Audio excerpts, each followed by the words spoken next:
right now. What's up, guys? Coach Todd here. Thursday night, 8:30. We're all in the same place. It's the Elevation Coaches team call. Today we're talking about how to create a consistent income. A lot of people can have success with Beachbody. They can have really, really awesome weeks or months, and then they drop back down next to nothing as far as income. So what I'm going to be talking about tonight is how I created a consistent income, something that I can rely on a week-to-week basis. And it's a process that I went through that is grounded again in our vision and in our motto, which is elevate others. That was always at the foundation and is always at the foundation of what I do and why I do it as a coach. Obviously, there are other motivations. The income, it is nice. There's a huge opportunity to grow an amazing business. But you have to do a few things in order for that income to be reliable. So I'm going to be talking about exactly what I did from when I started as a brand new coach to where I'm at now in order to create that successful income.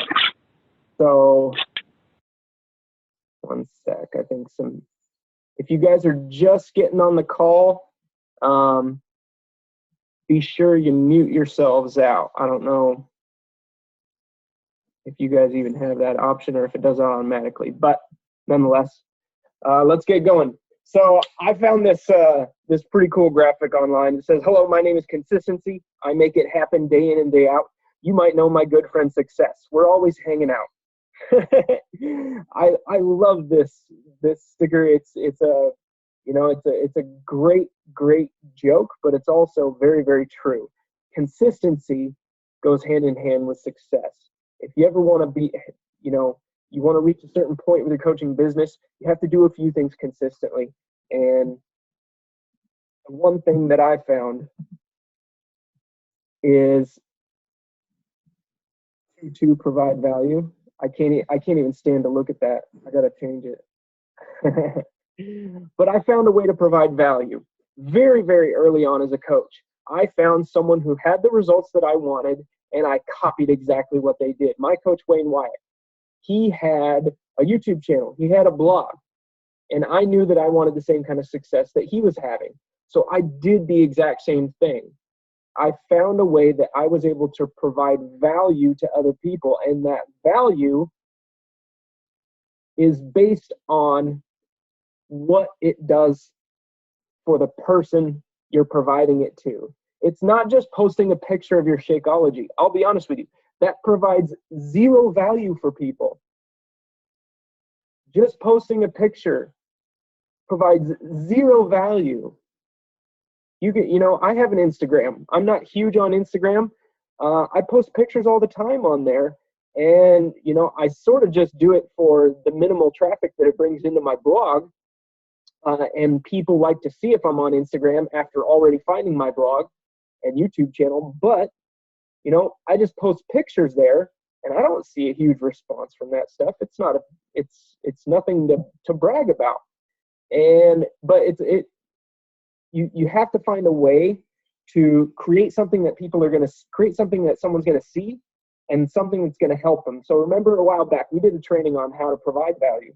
And whenever I make a YouTube video, whenever I make a blog post, I go through a couple questions in order to find out how to create that content. Does it solve a problem for my customer? Does it relieve a fear that they have? Does it get them past an obstacle? Okay, those are just three things that you can think of when providing value. And you have to find a way to do that. It can be through social media. There's a few coaches on the team who run fit clubs. Obviously, that gives someone a free place to go and get in a workout each week. Huge value. There's blogging, which, can be very informative, very entertaining, and educational. Okay, there's videos. There's other kinds of clubs. I race RC cars. I shoot guns. There are clubs that you can become a part of and share value that way by developing relationships with people in those clubs. And then there's discussion forums where you can go. It can be a hobby-based one. It can be fitness-based. I actually just did a post on the MyFitnessPal forum today about carb cycling. I figured I'd try posting on the forums and see what happens, see what kind of interaction I could get. So there are lots of ways for you to provide value. You just have to find what works for you, and you have to get outside the comfort zone. Oh, it hurts to say it. It hurts to say it. I knew that I would have to get familiar with things that were outside of my comfort zone in order to start earning a consistent income. And that giant beast of the uncomfortable zone was Facebook for me. Before I became a coach, I did not have Facebook. In fact, I refused to sign up for Facebook just as a protest to the masses of what, I didn't want to do what everyone else was doing. I didn't want to sign up on Facebook. I'd rather call people, and I would rather talk to them face to face. This Facebook thing is stupid, okay? But I knew that if I wanted to have success, I'd have to get outside my comfort zone, and I'd have to get very familiar and friendly with that uncomfortable zone. And that, for me, that was Facebook. So I know that is an obstacle for a lot of you. Facebook is probably the easiest place for you to start being consistent with something. Just start being consistent with something.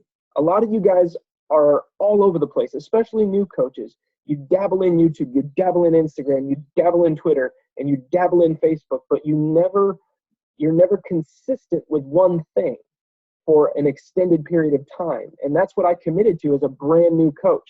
And I laid out a few steps for you guys on how I started my Facebook journey. And these are super, super, super simple steps. Number one, this is my first day on Facebook.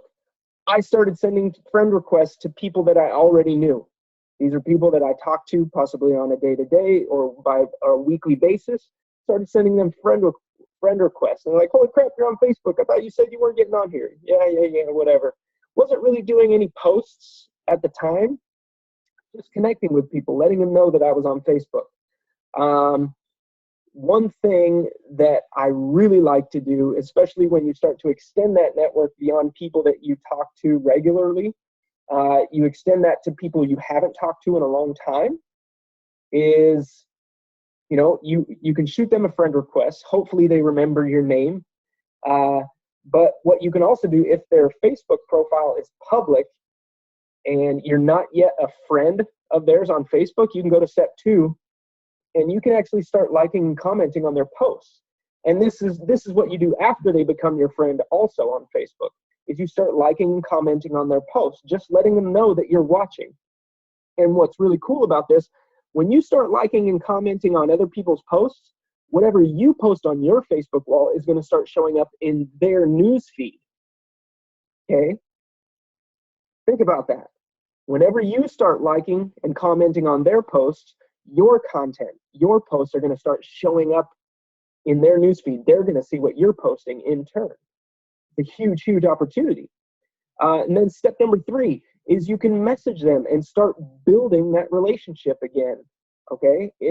These are for the people who you haven't talked to in a while, because these are the people who I primarily connected with that really started to get outside my comfort zone. I was okay with just sending a friend request to people that I talk to all the time, people from church, work, whatever. But it's when I started going into my high school yearbook and basically met friend requesting everybody that I went to high school with, whether I didn't really not like anybody in high school. I had no enemies. I was fairly popular, so it was still outside my comfort zone to send these people who I haven't talked to in 9 years at the time, 8 or 9 years. It's kind of awkward to just send them a friend request out of the blue, but I did it. And then I would message that person. I would like and comment on some of their posts. Maybe one of their posts on their wall had something in common with one of my interests, or they had kids. Or I was like, oh, your kids look amazing. I didn't even know you had kids. And then step 3, you can move into a private conversation with that person where you message them and you build that relationship using the forming process. And that's in day 3 of Elevation Coach training on elevationcoaches.com, is how to build relationships using the form process. Form is an acronym. F stands for family, O stands for occupation, R stands for recreation, and M stands for message. You talk about family. Hey, how's it? I saw that you got married. Oh my goodness, you have kids. How old are they? What are their names? How's work going? What are you doing? Are you still working at this place, or what happened there? Recreation. I saw on your wall you posted a picture of you guys at the dunes riding quads. How long have you been doing that? Things like that. And then eventually you're going to get the opportunity for the M, which is message, which is sharing your message. When they say, hey, what have you been up to? Oh, you know what? I started participating in these like 30-day health and fitness challenge groups. I've lost 60 pounds. It's been phenomenal. And leave it at that and let the conversation go from there. And what eventually is going to start happening when you connect with these people, when you develop a relationship with these people, over time, they're going to see the value that you're providing via your Facebook wall. And what you're doing is you're earning their trust, okay? And we're going to talk about what you should be posting in a minute in order to do that. But they're going to start seeing what you're posting. The more you interact with those people and develop those relationships, the more attention you're going to get from them via Facebook's algorithm for your content appearing in other people's news feeds, okay? And then in step 5, once you've built that relationship, once they've seen the value that you provide via your Facebook posts, and you've earned their trust, all of a sudden in step 5, after you've done step 4, you have earned the right to ask them if they'd be interested in joining your challenge group. And that's a really, really important statement right there. You've earned the right to ask them, okay? Because if you skip step 4 or step 3, you haven't earned the right. I did this when I started challenge groups, and I screwed myself. I messaged 132 people on my Facebook friends list, and I just blurted out, hey, I'm doing this 90-day P90X challenge group, and do you think that'd be something? I thought of you. Do you think that'd be something you'd be interested in? I just spewed a sales pitch on them. Didn't even talk to them. Okay, I skipped steps 3 and 4. Even after 132 people messaging them, I got 11 people to get P90X and on Shakeology Home Direct and join my challenge group. But I could have had much greater success had I really put them first and their goals first, and really develop that relationship. So you have to earn the right to ask people to join your challenge group. So remember that. So what do you post? So how do you provide value? Facebook is the giant, and it's the easiest place to start providing value. How do you provide that value? So I started connecting with old friends, and then I shared value. So I posted 3 to 5 times per day. This is minimum, 3 to 5 times per day.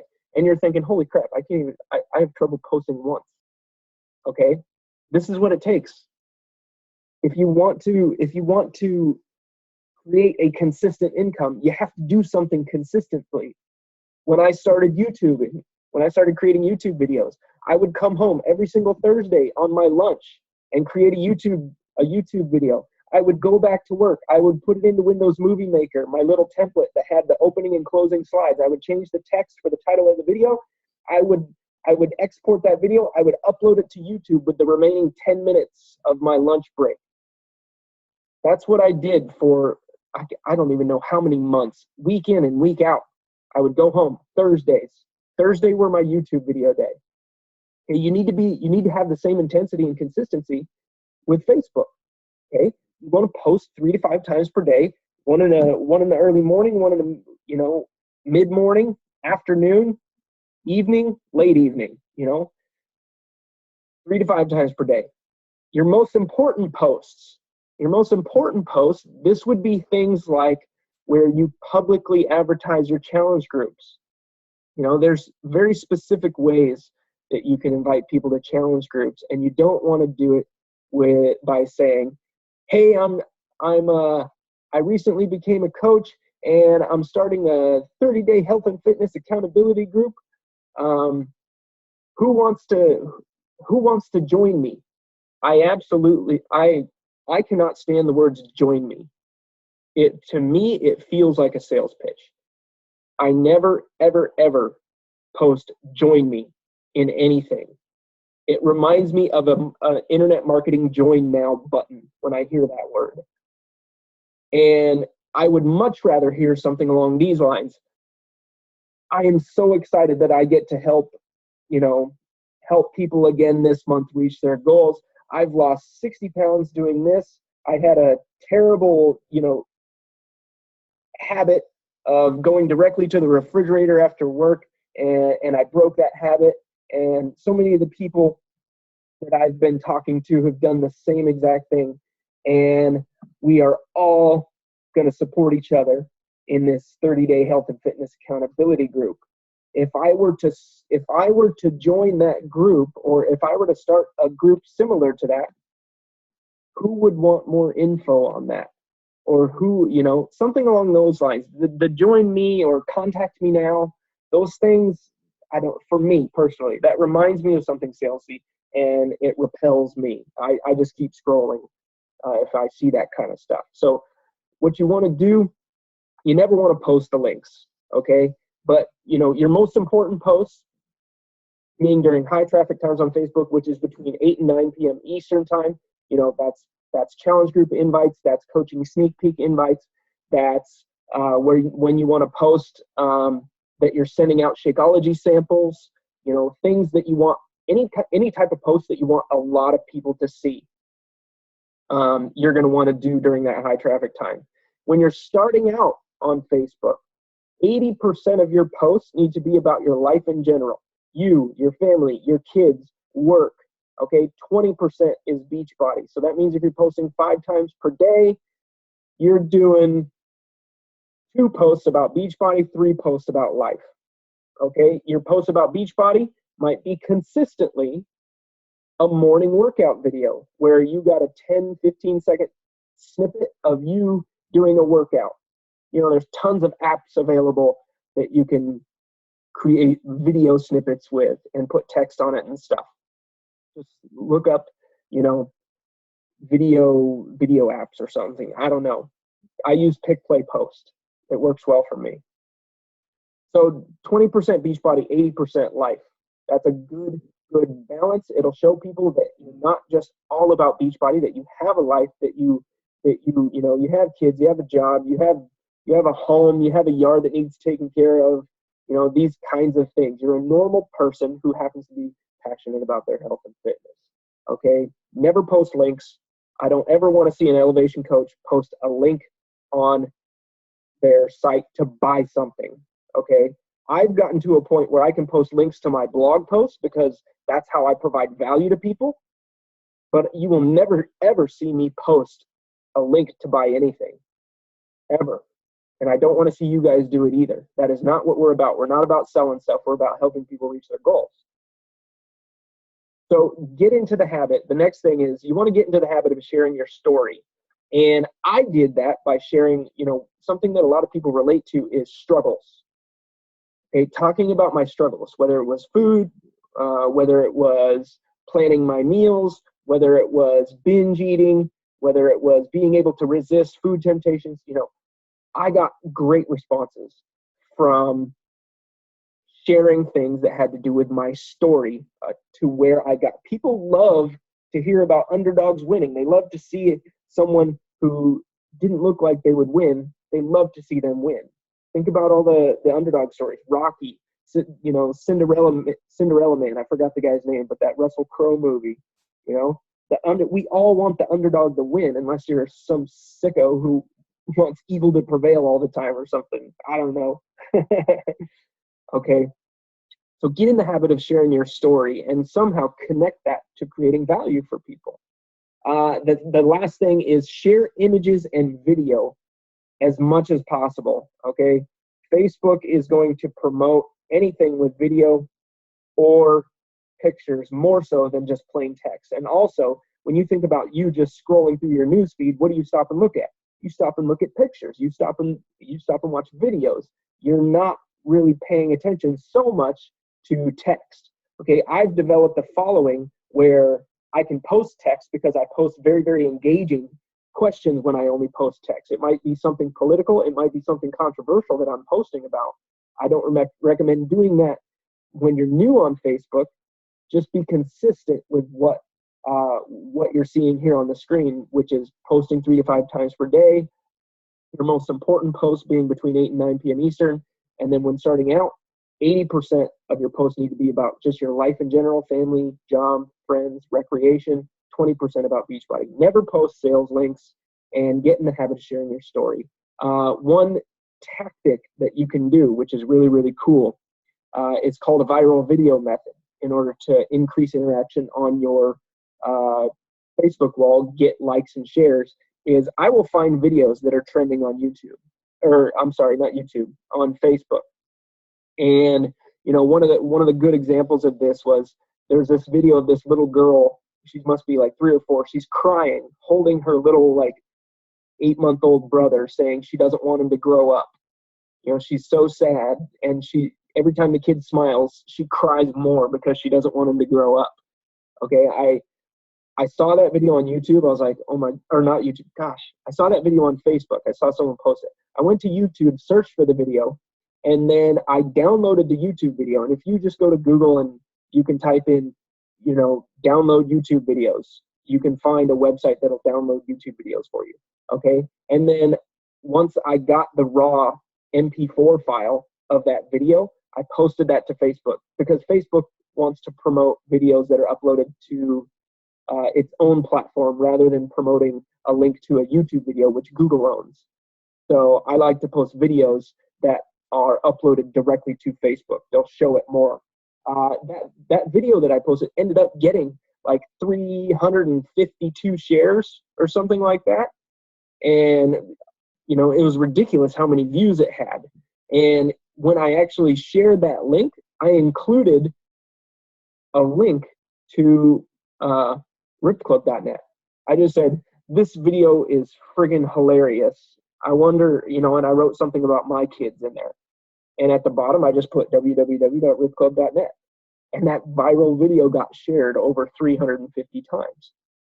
So you guys can do the same thing. Find trending videos on Facebook, go search for it on YouTube, download it off YouTube, upload that video directly to your own Facebook wall, and it'll increase interaction and comments and likes and shares on your Facebook wall, which will help increase the visibility of your content in people's news feeds, and you will get seen more. All right, the very next thing I did, this is where it hurts. Whatever you choose to do to share value, whatever you choose to do consistently, you have to become an expert. And that means investing in whatever tools necessary in order to do that. For me, blogging and YouTube videos was what I did to provide value. But I had to find a way for more people to see what I was putting out there. I couldn't just rely on posting my blog link on Facebook or my YouTube video on Facebook. Okay, that wasn't enough traffic. I wanted something a little more automated. So I Googled one day, how to rank higher on Google. And that's when I came into the world of search engine optimization. And this is actually something I just started doing on the side as a local, meaning to Eugene, Oregon, providing businesses with search engine optimization services, which as another form of residual income for me. I became an expert at ranking my own content on Google. And whatever you choose to do, if it's blogging, buy the necessary material in order to be the best blogger there is. If you want to do search engine optimization, buy the tools, invest in the resources, and learn how to do search engine optimization. If you want to get more followers on Instagram, okay, find out how to do it. Get out there and search for how to get more followers on Instagram, and research how to do that the best way possible. Become an expert at whatever you use to provide value. That was a very large investment for me. I can tell you right now that if you want to get into search engine optimization, at one point I was spending over $700 per month in search engine optimization tools in order to get my content to rank. Of course, my return on investment was much higher, but SEO is constantly changing, and it's actually more affordable now. But become an expert in whatever way that you choose to share value. If it's Facebook, If you want to start a Facebook like page, figure out how to make the best Facebook like page. Figure out how to do advertising to get the most people to see your posts from your Facebook like page. And then finally, our last slide, you are never going to earn a consistent income until you do something consistently. I said this at the beginning of the call. And what you need to do, you need to be honest with yourself and ask yourself, how consistent have I been? That has to be something you got to get real with yourself about. Have I been consistent? I'm not seeing the results I want with my coaching business, and it's getting very, very frustrating. Okay, what have I been doing consistently? Have I been doing the 3 vital behaviors every single day? Have I been connecting with 5 to 10 new people every single day on Facebook? Have I been doing 3 to 5 posts every single day on Facebook? Have I been making a YouTube video once a week, regardless of whether I want to or not, or how I feel? Am I making that video every single week? Am I doing 3 blog posts per week, whether I want to or not? You've got to be consistent if you want to earn a consistent income. Okay, success favors consistency. So get honest with yourself and look at your business, look at your daily activities, and rate yourself on a scale of 1 to 10 right now. Have I been consistent? And it's that simple, guys. So I hope this was helpful. I know it's not, I didn't tell you guys all the training that I bought and all that stuff. I've probably spent, $15,000 to $20,000 on internet marketing training material to learn how to do what I do. And, I would love to share that info with people who want that info on this team. So it'd be up to you guys to reach out to me and ask what ask me or tell me what you want to learn, and I can see if I can provide that value for you based on what I've learned. So I'm going to go ahead and unmute the lines real quick. We got a couple minutes. If there are any quick questions, let's see. Manage participants, unmute all. All right, guys. Does anybody have any questions?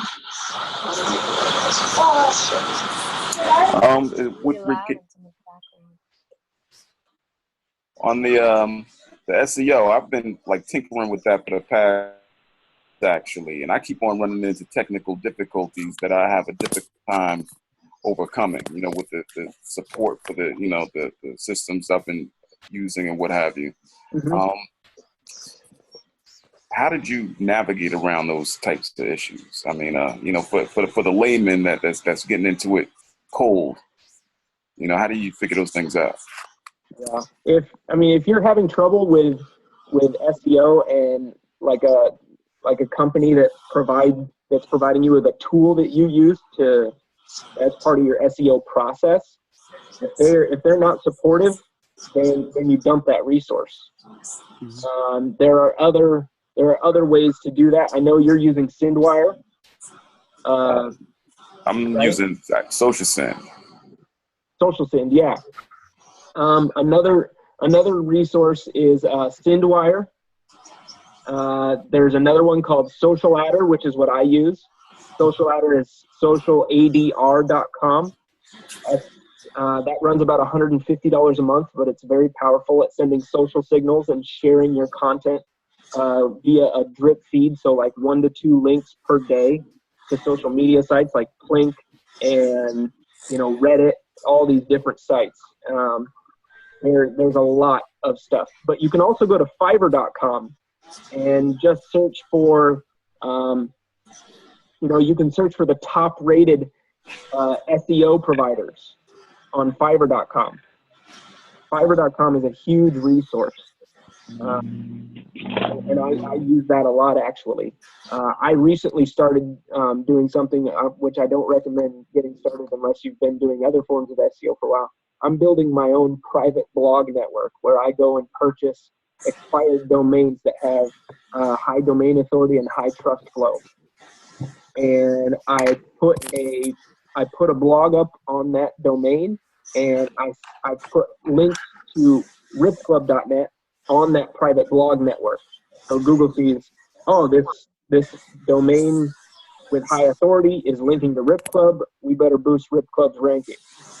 So, and I have about 10 private blogs that I have right now in order to run that process. And it's also what I use for my local SEO. So if I want to rank, one thing that I'm doing right now is Eugene, Oregon roofers.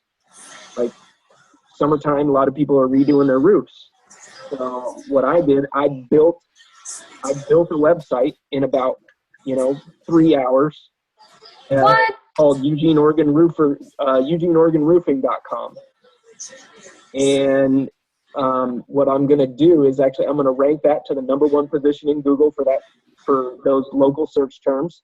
And there's another service called CallFire, where I can purchase a phone number and it will forward that phone number to a company of my choice. It'll forward it to any phone number that I want. What I do is I rent out that website to the highest bidder.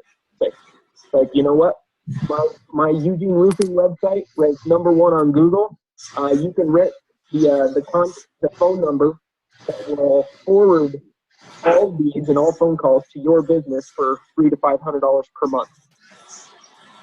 So there's a lot of things you can do with it. It's powerful.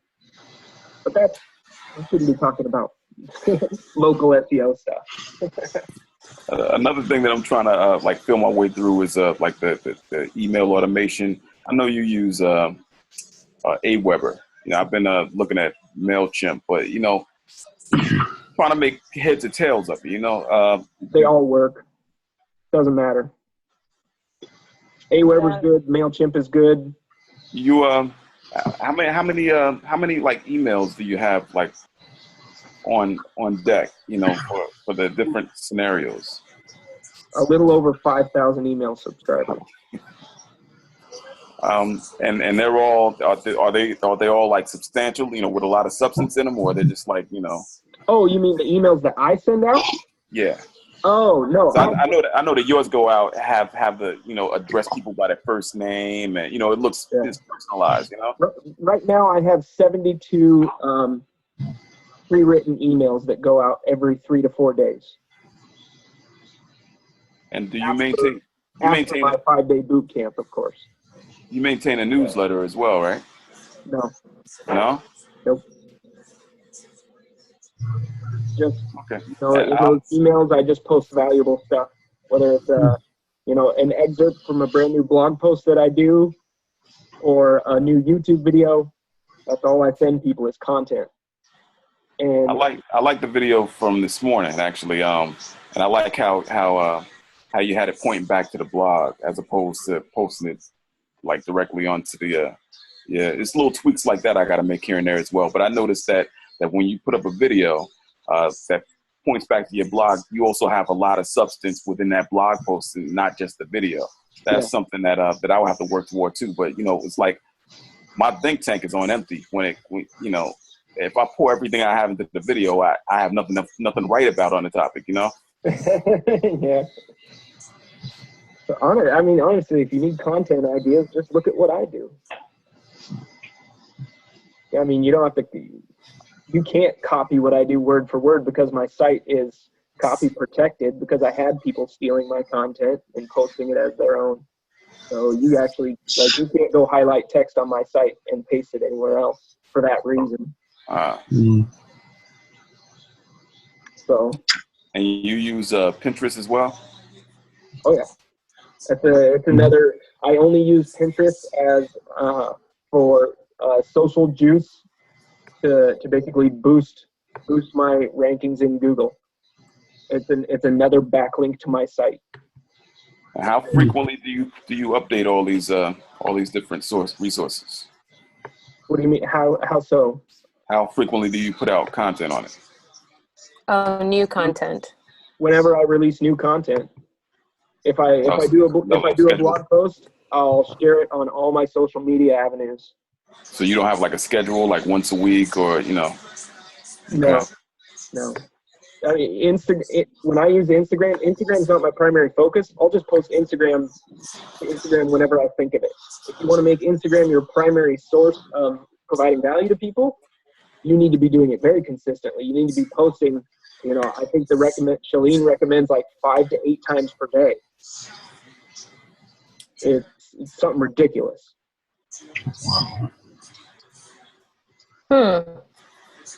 Just whatever you choose to do to provide value, you've got to learn everything you can about being the best at it, and then go out there and take action. A lot of what people do is they get so consumed by information and wanting to do things perfectly that they never take action. You just have to do it. My blog was imperfect when I started. My videos were imperfect when I started. They still suck. Yeah, some people say they're entertaining, and I get a lot of views, but I'm not happy with them yet. I see other YouTube fitness channels like, man, I have to buy a Mac. So my capabilities are limited with Windows Movie Maker.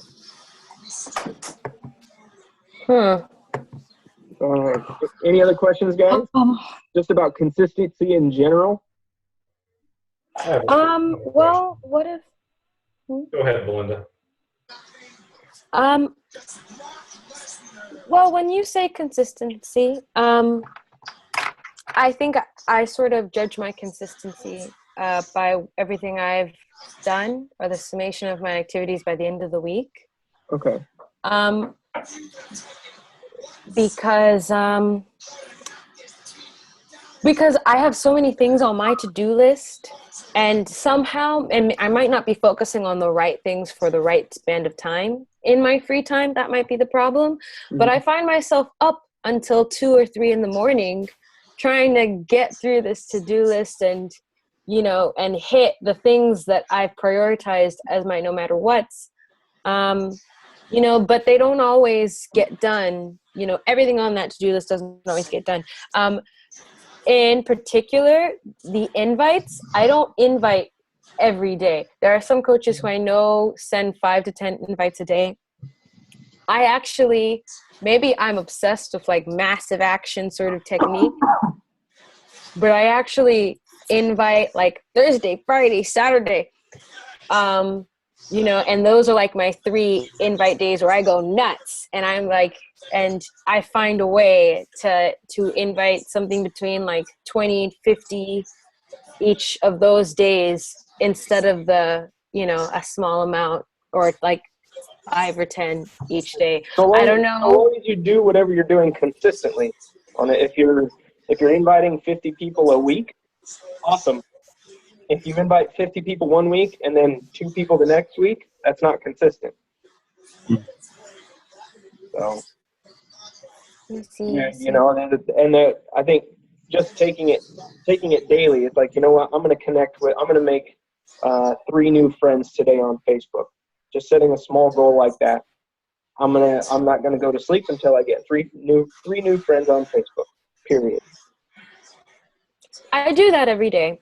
There's something bone crushing to me about the invite process. I just do it and I get over it on those 3 days. But even while going through it, I kind of dread it. So I think that might also be a reason why I sort of did that. Other than that, I'm not distraught or anything. But today I had to kill a lot of people off my current challenge group, like over 15 people. And I guess it's a numbers game, and I contact so many people, and a lot of people are like, oh, sure, and I already have it laying around, but then not everyone is active. But at the same time, I actually got a message from one of my challengers letting me know, hey, there's like 10 of us messaging, but you have like 30 members in this group, or this big number of members in the group, and maybe next time or your next challenge group, it can be for the people who are actually being active, so that we feel like it's a safe place. And I really took it to heart when she, messaged this to me a little while ago. So I put up a message in that challenge group in particular, and I said, and I let them know that I was cutting those people off. And I sent messages to these people during this week to tell them about their inactivity. And so, I haven't really seen activity from them, but I didn't do anything major about it. And so today I took that step, killed a bunch of people. Yeah, it's necessary. All right. Steve, did you have a question real quick? We got about 4 minutes. Yeah, real quick. With regard to like sharing your story, how frequently would you recommend that? I mean, monthly. I feel like if I continue to reshare my story over and over, people are going to go, yeah, I get it, Steve. I get it. I would say, when I say share your story, it can be what you're currently going through as well. Okay. It doesn't have to be what you've achieved in the past.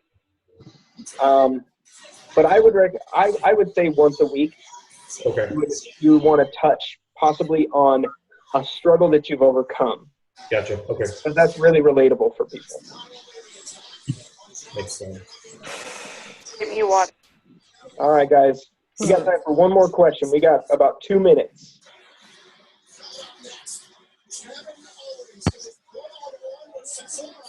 Well, somebody said, whoa. Yes. So you would suggest to become an expert on providing value. I translated that as many things, like during the inviting process, providing value. I would translate that as, look through their page for a bit and say, try to connect before actually inviting. Mm-hmm. Or do you sort of mean like providing this big value for the products, or? No, when I say providing value, okay, with the posts I do, okay, people want to see what I'm doing. I've developed a following. People want to see what I'm eating. So any way that I provide value is by posting pictures of my meals. People like to see that stuff. People want to see, another way is to show you, just be real with people. Take a video of you doing a workout and screwing up in, downward dog or something. That's valuable. That's valuable to people. It shows that you're human. It shows that you struggle. That's what by providing value, I guess what I'm saying is you want to post things that other people want to see, not just posting for the sake of posting. You want to post things that people want to see, something that they want to click the like button on, something that they want to comment on. And you can do that, you can provide value by asking an engaging question with a picture of something. I don't know what it is. Do you think Hillary or Jeb is going to win this election? ? LOL. I pray. So, all right, guys. Well, I got to get inside. We got people coming over for Bible study. So Night. I hope this helps you guys out. I really do. And I will post the recording in Elevation Coaches later tonight. And I will talk to you guys very, very soon. All right? All right. Have a good one. All right. Night, guys.